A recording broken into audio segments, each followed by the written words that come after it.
کربلا سے پہلے یہ معلمہ تھی، حضرت ام البنین کربلا سے پہلے معلمہ، بچوں کو سکھایا، بچوں کی تربیت کی، مربیہ۔ کربلا کے بعد یہ مبلغہ بن گئی، یہ خطیبہ بن گئی۔ ایک ہنر تھا، ایک آرٹ تھا اللہ کی طرف سے دیا ہوا۔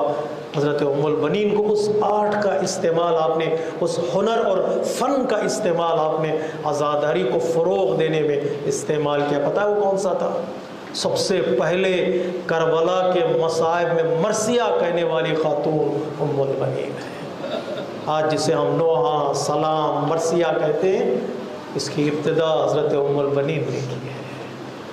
جہاں فضائل میں ام البنین نے بچوں کو ادب سکھایا، وہاں مصائب میں ام البنین نے امت کو، قوم کو ادب سکھایا۔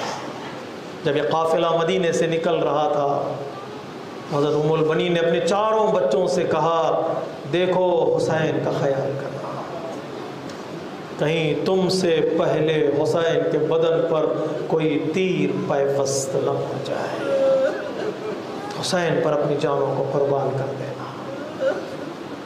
جب یہ لٹا ہوا قافلہ آیا، مدینے کے دروازے پر کھڑا ہو گیا، چوتھے امام نے بشیر کو بلایا، بشیر بن جزلم کو، کہ بشیر تیرا باپ شاعر تھا اور اس نے بڑی خدمت کی ہے اہل البیت علیہ السلام کی، کیا تم بھی شعر کہنا جانتے ہو؟ بشیر نے کہا ہاں مولا میں بھی شعر کہنا جانتا ہوں۔ کہا آخری خدمت کر دینا، مدینے میں اعلان کر دینا کہ کربلا سے قافلہ آ چکا ہے۔ میرے عزیزو، آج مرثیہ سننا آسان ہے، لیکن کل مرثیہ دیکھنا مشکل تھا مدینے میں۔ مرثیہ سننا اور مرثیہ دیکھنا ہے، انہیں غم کے چہروں کو دیکھنا، غم زدہ شخصیتوں کو دیکھنا دشوار تھا۔ بشیر داخل ہوا مدینے میں یہ کہتے ہوئے، یا اہل یثرب لا مقام لکم، اے اہل یثرب مدینہ ٹہرنے کی جگہ نہیں ہے، یہ شہر اجڑ گیا، یہ شہر ویران ہو گیا، اب یہ رہنے کی جگہ نہیں ہے۔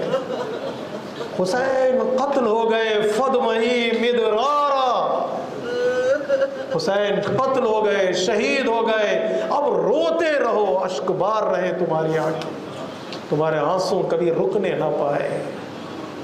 بتائے کون حسین ہے؟ جس کا بدن دشت کربلا میں بے گور و کفن پڑا ہے اور جس کا سر نوکے سینا پر پھرایا ہے، وہ حسین اس دنیا سے چلا گیا۔ جب بشیر مدینے میں آواز دے رہا تھا، مدینے والے گھر سے باہر نکلے پوچھنے کے لیے کہ کیا ہوا، قافلہ کہاں ٹھہرا ہے۔ حضرت ام البنین بھی عصا کا سہارا لے کر گھر سے باہر نکلی تو بشیر قریب پہنچا، کہتا ہے بی بی تیرے 4 بیٹے دشت کربلا میں شہید ہو گئے۔ بچوں کی شہادت کی خبر سننے کے بعد ایک ماں کا احساس یہ ہونا چاہیے کہ وہ رونے لگے، سر پیٹنے لگے۔ ام البنین کا عقیدہ دیکھیے گا، ام البنین کی ولایت اور ولایت کا جو مضبوط عقیدہ تھا، اور امام حسین کی جو محبت آپ کے دل میں تھی وہ دیکھیے گا۔ بشیر نے کہا آپ کے بیٹے شہید ہو گئے تو ام البنین نے کہا میں بیٹوں کے بارے میں نہیں پوچھ رہی ہوں، بتاؤ میرا حسین کہاں ہے، بتاؤ میرا حسین کہاں۔ دوسری مرتبہ بشیر نے کہا ابا شہید ہو گئے، آپ کے بچے شہید ہو گئے۔ ایک مرتبہ ام البنین کہتے میں نے بیٹوں کا نہیں پوچھا، بتاؤ میرا حسین کہاں ہے۔ بشیر نے کہا